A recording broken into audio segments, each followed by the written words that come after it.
Hello friends, मैं GDS dental से doctor Rohit Sharma और आपके लिए यूजफुल क्लिनिकल वीडियोस लेके आता रहता हूं। और आज की जो ये वीडियो है वो हमारी क्लिनिकल वीडियो नहीं रहने वाली है। ये मेरी एक बहुत बड़ी ब्लंडर कह सकते हैं, मिस्टेक नहीं कह सकते इसको, जो मैं आज तक पिछले 12-13 साल से करता आ रहा हूं अपनी प्रैक्टिस के अंदर। मैं जो हमारे रिकॉर्ड कीपिंग है, मैं ये सब मान लेता था मैं पेशेंट का अच्छा कर रहा हूं तो वो पेशेंट को कुछ दिक्कत नहीं होगी। लेकिन फाइनली वो दिन आ गया, भगवान ने मेरे को कई बार इंडिकेशन दिए बीच के अंदर, लेकिन मैं नहीं सुधरा। और फाइनली वो दिन आ गया कि मेरे को ये एक पेशेंट ने नोटिस भेजा है, जिसके अंदर ये नोटिस है, ये इस लेटर के अंदर आया था, जिसके अंदर वो मेरे जो ट्रीटमेंट है उससे सेटिस्फाइड नहीं है और इसलिए उसने मेरे को नोटिस भेजा है। अब दोस्तों, अब उसने ये मेरे को नोटिस तो भेज दिया है, तो अब मेरे पास मैंने इसके अंदर क्या मिस्टेक्स कर रखी हैं कि मैं अगर ये कोर्ट में केस जाता है तो मैं जीतूंगा या हारूंगा, किस बातों के ऊपर डिपेंड करता है। अब मुझको तो कोई नॉलेज नहीं थी। बेसिकली मैंने 3 मिस्टेक कर रखी है, जैसा मेरे को अपने सीनियर से पता लगा है। फर्स्ट मिस्टेक, मेरे पास एक इन्फॉर्म्ड कंसेंट और ट्रीटमेंट का कंसेंट नहीं था। सेकंड, मेरे पास कोई ट्रीटमेंट के एक्सरेज नहीं है। एंड थर्ड, मैंने कोई इंश्योरेंस अपनी नहीं करा रखी है। ये मेरे 3 बहुत बड़े ब्लंडर्स हैं और मैं इन्हीं के बारे में आज आपसे बात करने वाला हूं। फर्स्ट, अब आता है हमारा जो इन्फॉर्म्ड कंसेंट।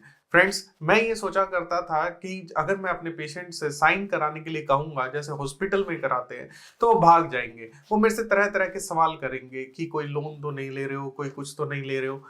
एंड फिर उसके बाद अगर मैंने साइन करा भी लिए और पेशेंट, जैसे ये इसका ट्रीटमेंट 1 साल पहले स्टार्ट हुआ था, तो इसके मैं रखूंगा कहाँ, जाएंगे कहाँ?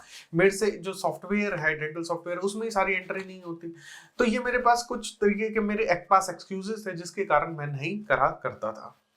फ्रेंड्स, अब ये नोटिस आया तो मेरी आंखें खुली तो फिर मैंने ये देखा कि कैसे वो कंसेंट फॉर्म बनाए जा सकते हैं, कैसे रिकॉर्ड मेंटेन करे जा सकते हैं।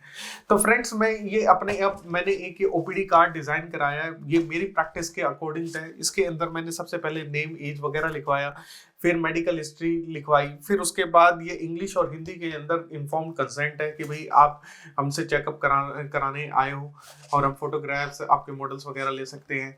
दोस्तों, ये इंग्लिश के अंदर ये यहाँ पे सारे के सारे जनरल प्रोसीजर्स हैं, जैसे फिलिंग, आरसीटी वगैरह।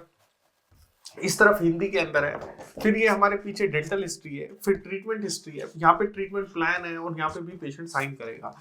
पेशेंट बेसिकली, अगर आपके पास पेशेंट एक आरसीटी कराने आया है, कैप लगाना है, तो वी नीड 6 to 7 साइंस, जिसके ऊपर पेशेंट साइन करेगा और उसके बाद आप ये माना जाएगा कि आपने सारी चीजें कोर्ट के अंदर पेशेंट को बताई थी। वर्बल कंसेंट को पेशेंट कोर्ट नहीं मानती। हालांकि अगर आपने ये कंसेंट ले भी रखे तो ये आपने नहीं ले रखे तो आपके लिए नेगेटिव चीज ज्यादा है, और अगर ले रखा है तो पॉजिटिव चीज नहीं है। वहां पे पेशेंट ये कह सकता है कोर्ट के अंदर कि मेरे को तो बहुत ज्यादा दर्द था, डॉक्टर ने जहां साइन करने के लिए कहे मैंने कर दिए। तो लेकिन अगर आप नहीं लेंगे तो आपके लिए बहुत बड़ा नेगेटिव पॉइंट है। तो अब ताकि हमने कई सारे साइन लेंगे तो अब हम बता सकते हैं कि पेशेंट ने हर अपॉइंटमेंट में दिए, उसने ट्रीटमेंट प्लान के अंदर साइन करके कितना बजे टोटल आएगा, उसको ये बताया गया कि दांत निकालने के लिए साइन लिए गए, हमने एलए के लिए साइन लिए गए, आरसीटी के लिए साइन लिए, हमने क्राउन एंड ब्रिज के लिए साइन लिए। तो जब वो मल्टीपल जगह पे साइन करेगा तो कहते भाई तुमने आंखें बंद करके क्यों कर रखे थे। खैर चलो, अब दिक्कत क्या थी, मैंने ये एक ओपीडी कार्ड, ये 12 रुपए का मेरा छपा है, ये ऐसे 4 पन्नों का। मैंने इस वजह से ये इतना बड़ा छपवाया है ताकि मेरा एक ही जगह पे रिकॉर्ड रह सके। मेरे लिए इसको रिपोर्ट कीपिंग को, जो रिकॉर्ड कीपिंग करने के लिए भी चैलेंज था। दैट्स वाई ये मेरे लिए आसान हो जाएगा अब। और अगर आपको भी ये ऐसा ओपीडी कार्ड बनवाना है और आपको कोई इतनी मेहनत नहीं करनी, तो मैं नीचे लिंक दे देता हूं, आप इसका जो प्रिंट आउट है वो अपना, ये गणपति डेंटल क्लिनिक को चेंज करना, अपना क्लिनिक का नाम लगा लेना, तो ऐसा भी कर सकते हो। मैं लिंक नीचे छोड़ दूंगा डिस्क्रिप्शन में। सेकंड बात दोस्तों, हम एक्सरेज की करेंगे। मैं आज तक की एक्सरेज कैसे करता आ रहा था, हम क्या करते थे, एक डेट का खोल लेते थे, पूरे दिन उसी के अंदर एक्सरे करते रहते थे। फिर कई बार ये भी हुआ कि भाई हमने ध्यान दिया पिछली डेट के अंदर फिर उसी के एक्सरे कर रहे हैं। तो जब पेशेंट ने 1 साल बाद मुझे नोटिस भेजा तो मुझे यही नहीं पता इसके प्री एक्सरे नहीं है मेरे पास, पोस्ट मिड के एक्सरे नहीं है और पोस्ट के एक्सरे नहीं है। तो अब मैं कोर्ट में क्या बोलूंगा?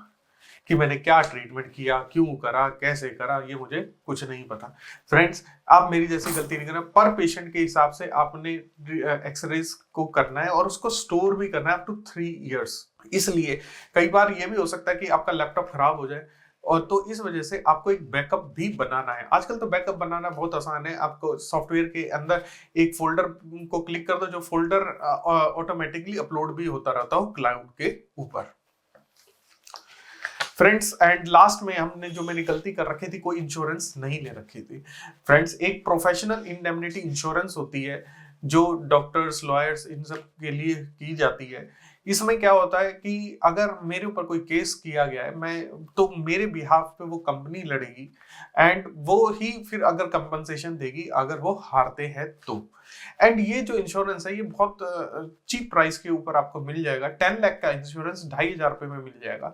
तो आप 2,500 रुपए का भी क्यों रिस्क ले रहे हो जो आपने ईयरली में पे करना है। फ्रेंड्स, ये चीज मैंने अपनी गलती से सीखी है। आशा करता हूँ कि आपको कुछ इंफॉर्मेशन दे पाया हूँ जो मैंने नई चीजें सीखी है, और मैं ऐसा ही देता रहने की सोचता हूँ कि जो भी मेरे को नया मिले मैं आप लोगों तक पहुंचा सकूं। Thank you for watching. Please subscribe our channel for watching other useful videos. Thank you.